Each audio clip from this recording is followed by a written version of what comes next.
بنای خوای گور مهربان برایزان آماده بانی ایجا زور بخیر بین سپاسی آماده بونی امتانده که مزور خوشحالم که امرو لیره لگل ایوا بیکوین بو راگیاندنی ام پروژه گرنگه لمان که دامرو بو ایما روژه کی میجویه روژی یادی روژی سرکوتنی اراده خلقی کردستانه برانبر باو ستمو ناداد پروریه‌ای که در حق به خلقی مدکره که بدا خواتا کو استاش آسواری ام ناداد پروریه ماوا و هشتاش هندک کس یان لایان هن که پیانوایا ابی خلقی کردستان تنیا بود دربرینی آرزوی خوی با مافک ابی سزا بدره او مافی که همون نتواکان با خویان به مافیکی سروشتی دزانن بلام تنیا آرزو کردنیشی با خلکی کردستان به حرام دزانن اما همیشه حولی اومان داوا به یکی و به شویکی آشتیانه بجین و همو حول و تقلی اما بوا که خلکی اما سر برزانه به آزادی بجین ما بردوام دمین لسر ام نریتا لسر ام روتا لسر امر بازا که ریز لهمون تواکان بگرین بیک و بتوانین ولاتی که خوشتر و باشتر آوادام کی لسردانم بو بغدا پیش چند روزک بریزک پرسیاری که لی کردم و تیوا پابندن به عراق منش گوتم لسر رفتاری ایوا دمینید پابند بون یان ولا با ولاتک به ترساندن به توقاندن به سیاستی رق و کینه به ناداد پروری به برسی کردن درست نابید پیوسته پابندی یان ولا با ولات لسر بنچینه او بید که یکسانی و داد پروری و خوشویستی ببن به بنمای بیک و جیانی گلان لولاتک دا و ایما دا کوکی لسر او بنمانه دکینوا که پیویست همو گلان لعراق بیک و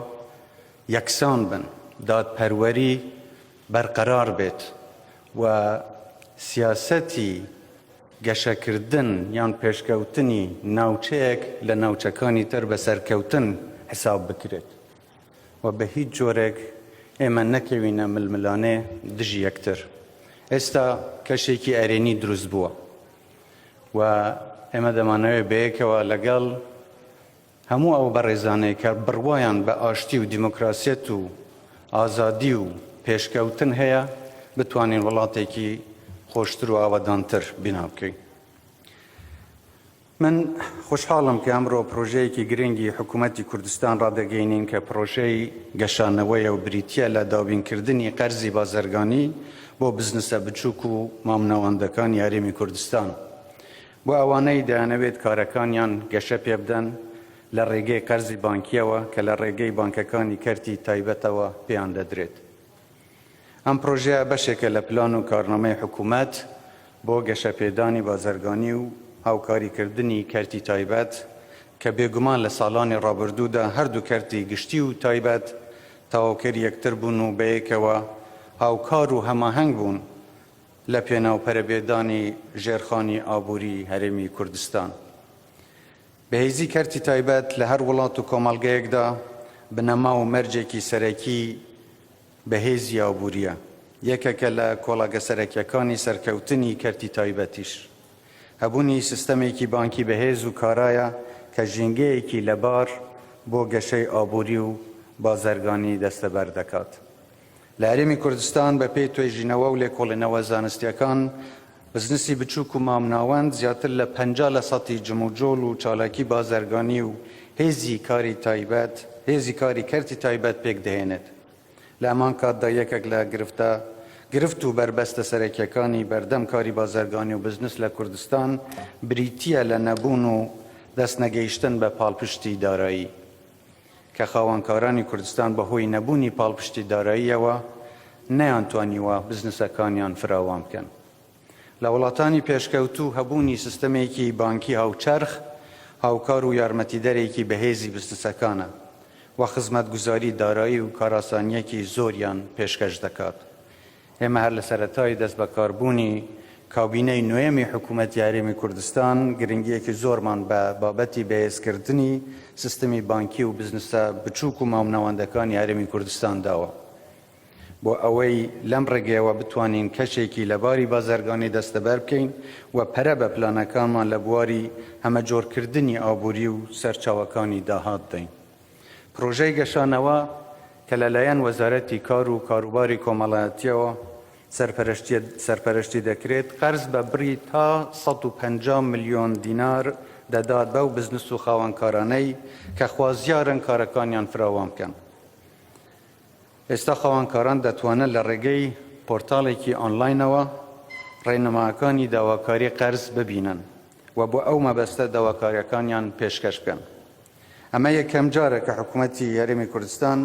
لە ڕێگەی ڕێکخراوی کارساز و بانکی تایبەت و بە شێوازێکی سەردەمیانە قەرز بدات بە خاوەنکارەکان بۆ فراوانکردنی کارەکانیان. هەروەها یەکەم جاریشە بەهێزی کۆمپانیەکان دەبێتە پێوەر بۆ وەرگرتنی قەرز بەبێ داواکردنی هیچ ڕەهنێک کە ئەمەش هەوڵێکی جددیە بۆ گەشەپێدانی کەرتی تایبەت. لێرەدا بە پێویستی دەزانم سوپاسێکی تایبەتی وەزارەتی کار و کاروباری کۆمەڵایەتی و بە تایبەتی جەنابی وەزیر خاتوکێستا محەممەد بدەم و تیمەکەی هەروەها کە بە هەماهەنگی لەگەڵ تیمی پەرەپێدانی بازرگانی نووسنگەی سەرۆکی حکوومەت کاریان کردووە بۆ سەرخستنی ئەم پرۆژە گرنگە. هەروەها سوپاسی فەرمانگەی تەکنۆلۆژیای زانیاری و بانکی جیهان دەکەم بۆ ڕۆلی دیاریان لە پێناو سەرخستنی ئەم پرۆژەیە. دەستخۆشی لە تیمی کۆمپانیای تاپ ماونتن دەکەم کە ئەرکی هەڵسەنگاندنیان بۆ بزنسەکان کردووە و ڕاهێنانی پێویستیان بە ستافی ئامادەکار کردووە و هاوبەشی تەکنیکی پرۆژەی گەشانەوەش زۆر سوپاسی هەردوو ڕێکخراوی IOM و GIZ دەکەم بۆ پشتیوانیکردنی پرۆژەکە. لە کۆتاییدا دەمەوێت دڵنیاییەکی تەواو بدەمە خاوەنکارەکانمان کە یەکێک لە ئەرکە لە پێشینەکانمان هاوکاریکردن و بەهێزترکردنی کەرتی تایبەتە بۆ ئەوەی بە هەماهەنگی لەگەڵ حکوومەتی هەرێمی کوردستاندا بتوانین زیاتر ژێرخانی ئابووری هەرێمی کوردستان پەرە پێ بدەین و خزمەتگوزاری باشتر و شایستەتر پێشکەشی خەڵکی کوردستان بکەین. ئێوە هەر بمینن لە خۆشی و شادیدا